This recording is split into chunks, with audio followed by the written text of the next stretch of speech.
ओम शांति। आज 23 जनवरी 1970 की अव्यक्त बाप दादा की महावाक्यों में से सुनते हैं मुरली मंथन। मुरली का सार है सेवा में सफलता पाने की युक्तियाँ।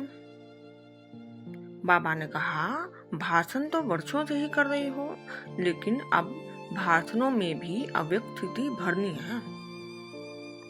फिर बाबा ने कहा, जो बात करते हुए भी कभी ऐसे अनुभव करें यह तो जैसे कि अशरीरी आवाज से परे न्यारे स्थिति में स्थित होकर बोल रहे हैं।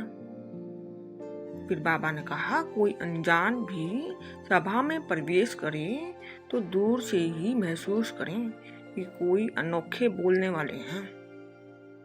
फिर बाबा ने कहा, वाणी को जो बल है वह तो कंदरस तक रह जाता है, लेकिन अव्यक्त स्थिति में स्थित होकर जो बोलना होता है वह है मनरस।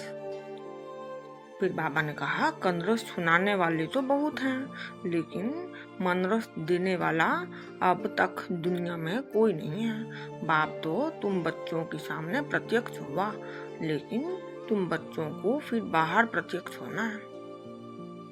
फिर बाबा ने कहा, जब चित्तर में चैतन्य का भाव प्रत्यक्ष होता है वही चित्तर अच्छा लगता है। बाहर की आर्ट की बात ही नहीं, लेकिन बाहर के साथ अंदर भी ऐसा ही हो। फिर बाबा ने कहा, बाप दादा यही नवीनता देखना चाहते हैं कि कम बोलना भी कर्तव्य बड़ा कर दिखाएं। यही ब्राह्मणों की रीति रस्म है। फिर बाबा ने कहा, आंतरिक स्थिति से जो प्रजा बनेगी उसे ही आंतरिक सुख का अनुभव कहा जाता है।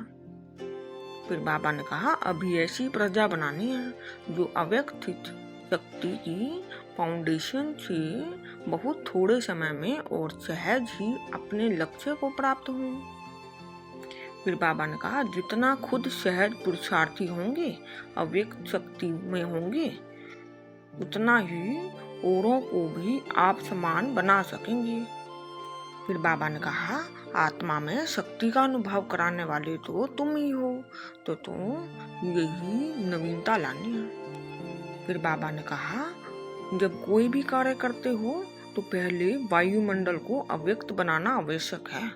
बाबा ने कहा, आप लोग सोचते बहुत हो, ऐसे करेंगे यह करेंगे, लेकिन लास्ट समय अंतिम कर्तव्य देख महार मुक्ता में आ जाते हो।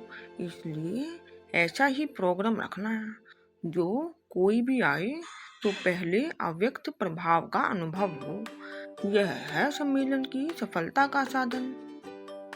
फिर बाबा ने कहा, इसके लिए वायुमंडल बनाना पड़े।